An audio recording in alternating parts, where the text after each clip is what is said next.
कहानी है Nathaniel Richards नाम के एक साइंटिस्ट की, जिसे कैंग के नाम से भी जाना जाता है। उसने मल्टीवर्स के बारे में पता लगाया था और दूसरे यूनिवर्स में जाने का तरीका ढूंढ लिया था। लेकिन मल्टीवर्स में सिर्फ एक ही नेथानियल यानी कैंग नहीं है, बल्कि और भी कई यूनिवर्स में कैंग के बहुत सारे वेरिएंट्स मौजूद है और उन सब ने ही टाइम ट्रेवल और मल्टीवर्स की खोज कर ली थी। जिसके बाद वो सब अलग अलग यूनिवर्स में जाकर एक दूसरे से मिलने लगे और अपनी नॉलेज और टेक्नोलॉजी आपस में शेयर की। पर कैंग के ज्यादातर वेरिएंट्स बहुत बुरे थे, इसीलिए उन्होंने अपनी पावर का गलत इस्तेमाल करना शुरू किया। वो लोग हर यूनिवर्स पर कब्जा करने लगे। उन्होंने आपस में बहुत लड़ाइयाँ की और समय के साथ काफी छेड़छाड़ की। इससे मल्टीवर्स बिल्कुल अनस्टेबल हो गया और इनकर्जन्स काफी बढ़ गए, यानी कई ब्रह्मांड आपस में टकराने लगे। लेकिन ये सब देखकर नेथानियल के एक वेरिएंट, जिसे कैंग द कॉन्करर भी कहा जाता है, उसे बहुत बुरा लगा और उसने अपने बाकी वेरिएंट्स को रोकने का फैसला किया। इस काम के लिए उसने बाकी कैंग के यूनिवर्स को बर्बाद करना शुरू कर दिया, ताकि इससे उनका वजूद ही मिट जाए और मल्टीवर्स फिर से स्टेबल हो जाए। फिर उसने एक एक करके कई प्लैनेट्स, यूनिवर्स और टाइमलाइंस को तबाह कर दिया, जिससे धीरे धीरे दूसरे कैंग खत्म होने लगे। लेकिन जब इस बारे में बाकी कैंग को पता चला तो उन्होंने उस कॉन्करर को रोकने के लिए आपस में एक ग्रुप बनाया, जिसे काउंसिल ऑफ कैंग्स कहा जाता है। इस काउंसिल में हजारों कैंग शामिल थे, लेकिन सिर्फ 3 लोग इस ग्रुप के लीडर थे और इस पूरी काउंसिल का मकसद था अपने अस्तित्व को बचाना, जिसके लिए फिलहाल सबसे बड़ा खतरा था कैंग द कॉन्करर। इसीलिए उन सब ने मिलकर कॉन्करर को रोकने का एक प्लान बनाया। वैसे तो वो सब उसे मारना चाहते थे, पर ऐसा करने से कोई दूसरा कैंग उसकी जगह ले सकता था। इसीलिए काउंसिल के लीडर्स ने उस कैंग को क्वांटम रेल्म में कैद करने का फैसला किया, क्योंकि क्वांटम रेल्म एक ऐसी जगह है जो कि स्पेस और टाइम से परे है। वहाँ पर कुछ भी करने से ब्रह्मांड और समय पर कोई असर नहीं पड़ता। फिर काउंसिल ऑफ कैंग्स ने मिलकर कॉन्करर के मल्टीवर्सल स्पेसशिप को खराब कर दिया और उसे क्वांटम रेल्म में भेज दिया। उस टाइम पर जेनेट वैन डायन भी क्वांटम रेल्म में फंसी हुई थी और उसे वहाँ रहते हुए कुछ साल हो गए थे।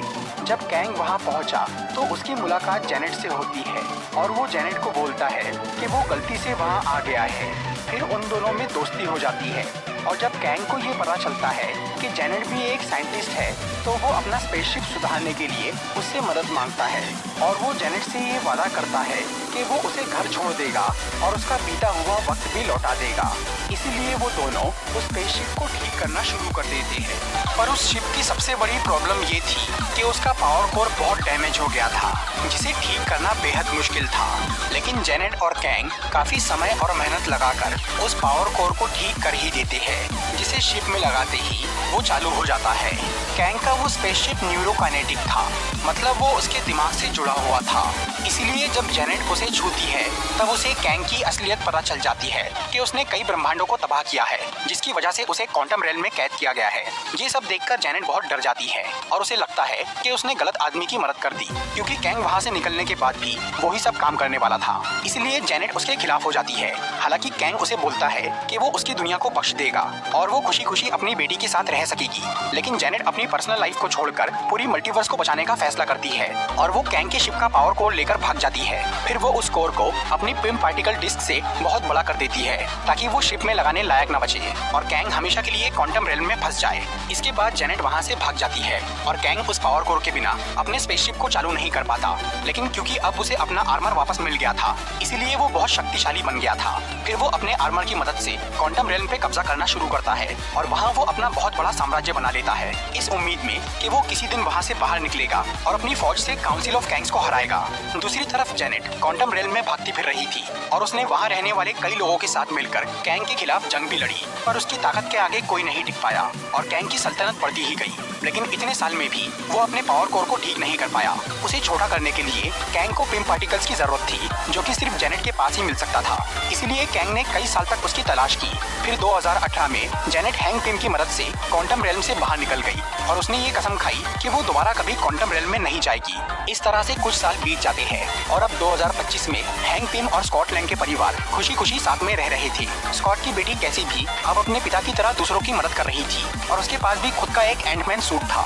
इसके साथ ही वो क्वांटम रेल्म की स्टडी भी कर रही थी और इस काम के लिए उसने हैंक और होप की मदद से एक क्वांटम सैटेलाइट बना लिया था, जिसके बारे में जेनेट को कुछ नहीं पता था।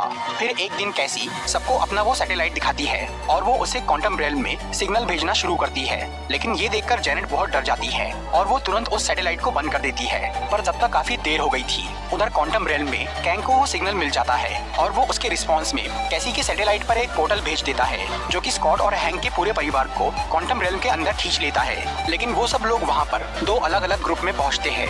एक तरफ स्कॉट और कैसी थे, जो कि कैंग के खिलाफ लड़ने वाले फ्रीडम फाइटर्स के पास पहुँच गए थे, और दूसरी तरफ हैंक, होप और जेनेट थे, जो कि स्कॉट और कैसी की तलाश में भटक रहे थे।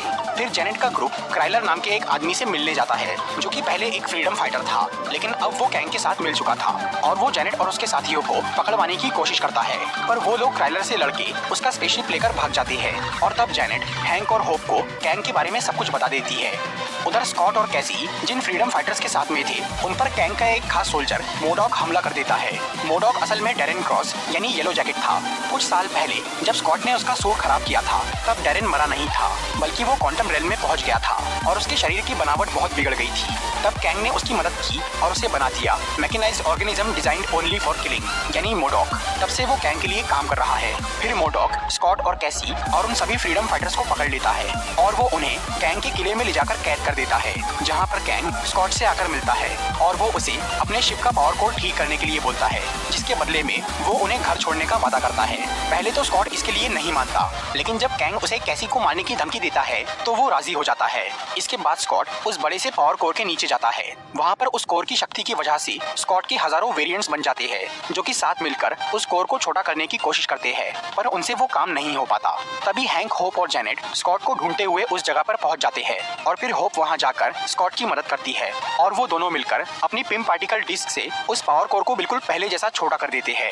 वो लोग उस कोर के बदले में कैसी को छुड़वाने वाले थे, लेकिन कैंग उनसे वो कोर छीन लेता है और वो कैसी को छोड़ने से मना कर देता है। इसलिए स्कॉट और होप कैंग से लड़ना शुरू करते हैं, पर वो उन्हें हरा देता है और फिर वो जेनेट को किडनैप कर लेता है, क्योंकि जेनेट एक जीनियस साइंटिस्ट थी और कैंग का मानना था कि वो उसके काम आ सकती है। इसी दौरान मोडॉक हैंक पिम के स्पेसशिप पर हमला करके उन्हें मारने की कोशिश करता है, लेकिन तभी कुछ बड़ी चींटियां वहां आकर हैंक को बचा लेती है। जब स्कॉट और बाकी सब लोग क्वांटम रेल्म में गिरे थे, तब हैंक की वो चींटियां भी वहां पहुंच गई थी और वो क्वांटम रेल्म के एक ऐसी फील्ड से गुजरी कि कुछ ही देर में वो चींटियां बहुत ज्यादा विकसित हो गई। फिर वो चींटियां हैंक को बचाती है और हैंक जाकर स्कॉट और होप से मिलते हैं और वो सब लोग कैंग को रोकने के लिए उसके किले की तरफ निकल जाते हैं। दूसरी तरफ कैंग उस पावर कोर से अपना शिप चालू करता है। इस बार वो अपने पूरे किले और फौज के साथ क्वांटम रेल्म से बाहर निकलने वाला था, ताकि वो काउंसिल ऑफ कैंग्स को खत्म कर सके। लेकिन इसी दौरान कैसी कैद से छूट जाती है और वो सभी कैदियों को भी छुड़वा लेती है। फिर वो उस टावर से क्वांटम रेल्म के सभी फ्रीडम फाइटर्स को एक मैसेज भेजती है और सबको जंग के लिए उकसा देती है। तभी मोडॉक वहाँ आकर कैसी पे हमला करता है, पर कैसी उससे लड़के उसे हरा देती है और वो मोडॉक को समझाकर उसे अपनी टीम में शामिल कर लेती है। फिर स्कॉट, होप और हैंक भी वहाँ पहुँच जाते हैं और स्कॉट जायंट मैन बनकर कैंग के पूरे शहर को बर्बाद करना शुरू करता है, जिसमें सभी फाइटर्स भी वहां आकर उसकी मदद करते हैं। इसी बीच कैंग अपने किले के साथ वहां से भागने की कोशिश करता है, पर स्कॉट उसके किले को तबाह कर देता है, जिससे कैंग बहुत गुस्सा हो जाता है और वो बाहर निकलकर सबको अपनी पावर से मारना चालू करता है।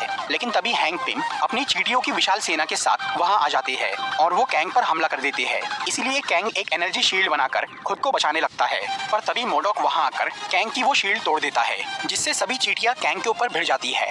लेकिन उधर डैरेन यानी मोडॉक बहुत घायल हो जाता है और वो मर जाता है। दूसरी तरफ जेनेट कैंग के कंप्यूटर और पावर कोर की मदद से धरती पर जाने का एक पोर्टल खोल देती है, जिससे हैंक, होप, जेनेट और कैसी बाहर निकल जाते हैं। पर स्कॉट के बाहर जाने से पहले कैंग वहां आ जाता है, जो कि उन चींटियों से बच निकला था, और वो उस पोर्टल से भागने की कोशिश करता है, पर स्कॉट उससे लड़कर उसे रोके रखता है। लेकिन कैंग उस पर बहुत भारी पड़ता है, इसलिए स्कॉट अपने पास की दोनों तरह की पिम पार्टिकल डिस्क से उस पावर कोर पे हमला कर देता है, ताकि वो कोर खराब हो जाए और कैंग कभी बाहर ना निकल पाए। ये देखकर कैंग उस पोर्टल की तरफ भागता है, लेकिन तभी होप वापस क्वांटम रेल्म के अंदर आती है और वो कैंग को रोक देती है। फिर स्कॉट और होप दोनों मिलकर कैंग से लड़ते हैं और वो उसे उस अनस्टेबल पावर कोर में धकेल देते हैं, जिससे वो कोर फट जाता है और कैंग मर जाता है। लेकिन इससे वो पोर्टल भी बंद हो जाता है। पर उधर बाहर की दुनिया में कैसी के उस सैटेलाइट में अब काफी सारी इंफॉर्मेशन जमा हो गई थी, जिसकी मदद से कैसी एक नया पोर्टल बनाने में कामयाब हो जाती है और वो स्कॉट और होप को क्वांटम रेल्म से बाहर निकाल लेती है। इसके बाद सब कुछ फिर से नॉर्मल हो जाता है। लेकिन स्कॉट को अब बार बार कैंग की वो बात याद आ रही थी कि अगर वो क्वांटम रेल्म से बाहर नहीं निकल पाया तो बहुत बड़ी अनहोनी हो जाएगी। ये सोचकर स्कॉट काफी परेशान रहने लगता है। मूवी के मिड क्रेडिट सीन में हमें काउंसिल ऑफ कैंग्स के तीनों लीडर नजर आते हैं, जिन्हें ये पता चल गया था कि क्वांटम रेल में कैद कैंग द कॉन्करर मर गया है। और वो सब इस बात से काफी घबराए हुए थे, क्योंकि जिस कैंग से उन लोगों को डर लगता था उसका किसी और के हाथों मारे जाना उनके लिए काफी चिंता की बात थी। ऊपर से अब धरती के कई लोगों को मल्टीवर्स के बारे में पता चल गया था, इसीलिए काउंसिल के लीडर्स को ये लग रहा था कि धरतीवासी उनसे मल्टीवर्स की सत्ता न छीन ले। इसी वजह से उन्होंने मल्टीवर्स में मौजूद सभी कैंग को मिलने के लिए बुलाया था, ताकि वो उनसे इस बारे में बात कर सके। मूवी के पोस्ट क्रेडिट सीन में हमें 1920 का समय दिखाया जाता है, जहां कैंग का एक वेरिएंट जिसका नाम विक्टर टाइमली था, वो टाइम के बारे में एक प्रेजेंटेशन दे रहा था, जिसे सुनने